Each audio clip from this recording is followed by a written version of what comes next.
Mesdames, Mesdemoiselles et Messieurs, bonsoir. Trop de jaloux derrière la construction de la maison de maman Yao Amouen Delphine, la mère biologique d'Adengra.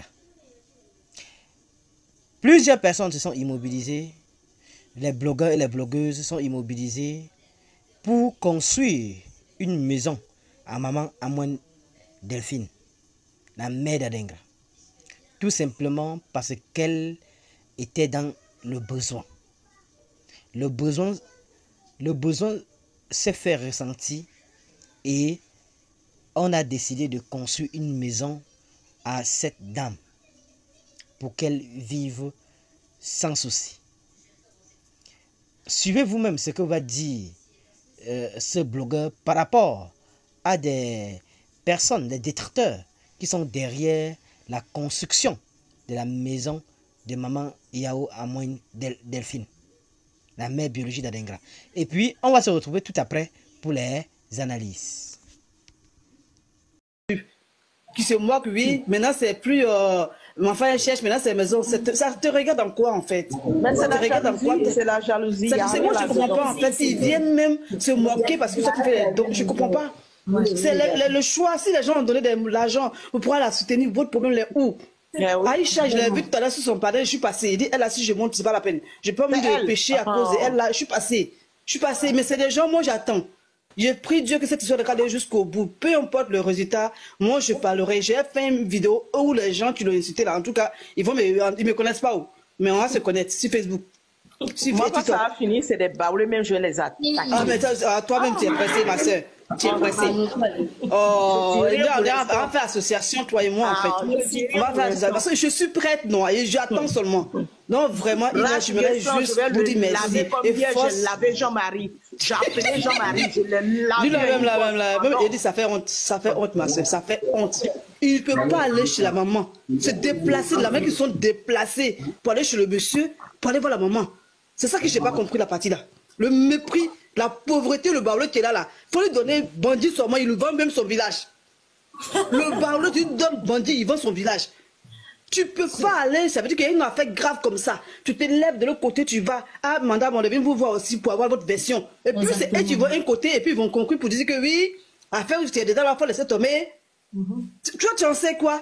Nous, on sait pas, on n'est pas témoin, on ne sait pas si c'est vrai, si c'est pas faux. Moi, je suis comme toutes les personnes. Ils ont dit qu'elle est délit. C'est pourquoi ils ne sont pas partis. Ils ont dit qu'elle est délit. C'est pas possible, on ne peut pas mépriser quelqu'un parce qu'elle est pauvre. Moi, c'est ce que je comprends pas. Donc, la pauvreté, là, ça fait que tu n'as pas droit à la parole, en fait. Tout ce que tu dis, pour qu'on t'insulte, on te manque de respect parce que tu n'as pas l'argent. C'est un délit. Tu as été demandé à chercher des preuves. Tu as été chercher, voilà les mises de voilà les Inès. Ils cherchent des preuves. Même si l'affaire... C'est la question que j'ai posée à Jean-Marie Émotion. Je lui ai posé la question hier pour lui dire, quand je l'ai appelé, je lui ai demandé, tu dis que la dame, elle n'a pas raison, tout de suite vous êtes parti que ce n'est pas son enfant. Tu as cherché à vérifier, tu as fait le test ADN pour dire que ce n'est pas son enfant. Il me dit non, il y a des vidéos qu'on n'a pas partagées, tu veux qu'on lui crée des problèmes. Je dis, je t'arrête tout de suite. On vous a donné combien, toi et Raj Nguessan? On vous a donné combien? Il me laisse tout, il bégaye. Je dis, mais donc je te laisse. Vous trouvez que ça, je dis, mais c'est pour ça que les ballons l'ont donné. Parce que c'est une radio qui est suivie par les ballons. Donc du fait qu'ils sont allés dire que la femme est délit là. Ils ont abandonné le discours parce qu'ils suivent la radio. S'ils sont partis voir la maman disait autre chose là. Tu vois, tous les ballons allaient se mettre derrière. Mais du fait qu'ils sont allés dire que c'est pas la peine qu'elle est dans la folie là. C'est vrai que tous les ballons qui sont, imaginez nos parents qui sont au village là-bas qui suivent que cette télévision. Imagine un peu à Pauline. Tous nos parents qui sont à la campagne, qui suivent, ils ont dit, ah, c'est pas son enfant. C'est comme ça on ne sait pas. Vous n'êtes pas juge, vous n'êtes pas là. Vous n'êtes pas présent, vous n'êtes pas témoin. Pourquoi vous êtes là forcément à dire que c'est pas vrai? Non, nous tous on va aller jusqu'au bout, c'est pas vrai. Comme tu as dit, tu as bien raisonné à la fin. C'est pas vrai, elle va sortir pour dire, ah, excusez-moi mes enfants, je me suis trompé, c'est pas ce que c'est pas ça. Mais tout ça, c'est un truc, c'est la justice ou c'est le test ADN qui va, les preuves qu'elle a. Aussi, elle sur quoi elle se base pour affirmer ces trucs aussi. Nous, on n'est pas avec elle là-bas. Exactement. Voilà, là, c'est sur quoi ça se base. Est-ce que quand c'est parti, tu dis, il me dit, j'ai le numéro de Dibi César, tu veux que je te donne? J'ai dit, qu'est-ce que je vais foutre? Tu fais quoi? Quand tu dis, tu parles avec lui, pourquoi tu n'as pas fait une vidéo pour même faire cette histoire? Tu dis, tu dors, tu es allé chez lui, tu as dormi avec lui. Pourquoi ce monsieur ne sort pas depuis fort longtemps? On fait une vidéo, ma puce, attends. Ni en blanc. J'ai dit, ils ont vu qu'ils ont envoyé les Sonia là. C'est Sonia qu'ils ont envoyé là. Tu vois, alors, c'est ce que je dis pas. Tu veux, quand ils parlent voir Sonia là, ils gagnent temps. C'est ça que tu les as effrayés. Voilà, c'est. Non, mais c'est pas ça, mais il ment, il me dit non, que le monsieur il est là. Attends, il me dit Dibi César est là. Je dis, mais Dibi César, que toute la Côte d'Ivoire, tout le monde entier attend là. Toi, tu es avec lui, tu as fait une vidéo avec son frère. Pourquoi ne pas faire une vidéo comme lui, comme son papa, pour montrer aux gens que ce monsieur il est bel et bien là? Il me dit, il est là, il bégaye. Je dis, mais arrête. Arrête, Jean-Marie, je t'arrête. Ça m'a fait mal. En tout cas, avec les tenus à vous dire merci. Rectifier un truc là. C'est-à-dire que la famille Dibi, ou au fait, moi, je ne les comprends pas parce que nous, pourquoi quand je parle, je dis, nous là, on a déjà eu la version, on les a contactés, on a causé avec la famille Dibi. On sait de quoi il s'agit. On a causé avec maman Amon et Delphine. Donc, quand on se lève pour parler, on sait c'est sur quoi on s'appuie. Mais, si vous avez remarqué, le camp adverse, eux, ils se basent que sur les dits de la famille Dibi. C'est-à-dire dans la vie, c'est eux qui jouent le jeu de la famille Dibi. Exactement. Dans la vie, quand tu veux régler un problème, ils sont corrompus, les baoulés, comme les Jean-Marie et les Rach là, qui ne veulent pas que les gens parlent là. C'est eux. Ils ont eu 100 000 francs, je ne sais pas, 200 000 francs, les malheureux, et ils accusent la pauvre femme. Mais c'est ce que je lui ai dit. J'ai dit, Jean-Marie, vous ont payé combien?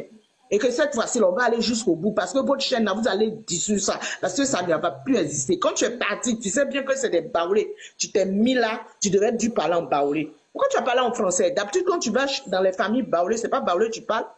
Si le monsieur là, il était bel et bien baoulé là, pourquoi tu n'as pas parlé en baoulé? Hein? Il me dit non, et comme c'est l'affaire, on a dit la chaîne, j'ai dit tu as dit la chaîne baoulé, tu n'as pas dit la RTI. La RTI, qu'on mis là, on m'a mis une ethnie dessus. Exactement. Donc, faut pas me prendre pour mot. Et puis, quand je te pose la question, c'est sur la défensive. Tu veux que moi, je t'écoute? Je peux pas t'écouter parce que je trouve qu'il y a des trucs d'ombre dedans. Et je vais pas accepter. C'est du faux. On vous a payé combien? Il est là, il dit plus rien. J'ai dit, bon, je vais te laisser parce que je trouve que c'est du faux. Tu as vu ça? Donc, comme je disais tout à l'heure, dans la vie, avant de prendre position, il faut écouter les parties, au fait. Donc ça, on va laisser parce qu'on connaît déjà la position de chacun. Mais on revient à la famille Bekonchi.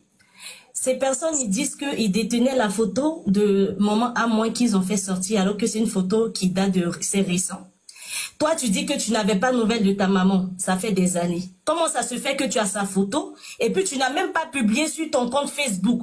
Puisque son compte TikTok, là, c'est récent. C'est pas un ancien compte TikTok. Donc, comment ça se fait que toi, tu as la photo de ta maman, tu sais que tu recherches ta maman et puis tu n'as jamais posté sa photo sur les réseaux sociaux? Pourquoi je pose cette question? Parce que moi, même sur mon panel ici, là, il y a un jeune. Quand je dis que j'aide aussi les personnes qui recherchent les gens, je peux aussi les aider à parler, à faire des recherches avec mon équipe aussi. Qu'est-ce que j'ai dit par la suite? Le jeune m'a contacté. Il a dit, maman Inès, bon, c'est un petit frère, mais il m'appelle maman Inès. Il a dit comme ça que je veux, comment on appelle ça, je recherche mon père. Ça fait des années que ma maman, au fait, elle a eu un enfant, bon, elle m'a eu avec mon père, et mon père, il est d'origine camerounaise, et ma maman, elle est ivoirienne. Et j'avais 2 ans, mon père, il est parti au Cameroun, il a voulu aller avec moi, ma maman a refusé, parce qu'on connaît pas sa famille qui est là-bas. On s'est dit que s'il part avec moi, comment ils vont faire pour me retrouver? Donc, du coup, le papa, il a laissé l'enfant et il est allé dans son pays. Donc, quand il est allé dans son pays, il n'est plus jamais revenu. Donc, l'enfant, il a grandi comme ça avec sa maman et il n'a jamais connu son père. Et sa maman est décédée en 2011. Donc, du coup, c'est au décès de sa maman, qu'est-ce qui va se passer? Sa grand-mère, quand on fouillait dans les affaires de sa maman, ils ont vu la photo du papa parce que la grand-mère le connaissait. Donc, du coup, elle a donné les photos de son papa et de ses frères. Les enfants que son papa avait déjà au Cameroun. Il avait certains enfants là-bas. Donc, du coup, le petit, il a gardé ça sur lui. Et il connaît le nom de ses demi-frères. H, toi qui regardes, n'oublie pas de liker et de commenter. Vraiment, si tu n'es pas encore abonné, fais-le. Aidez-moi vraiment à travailler davantage. Quand vous likez comme ça, moi je suis content et ça m'aide. Merci pour la marque de confiance.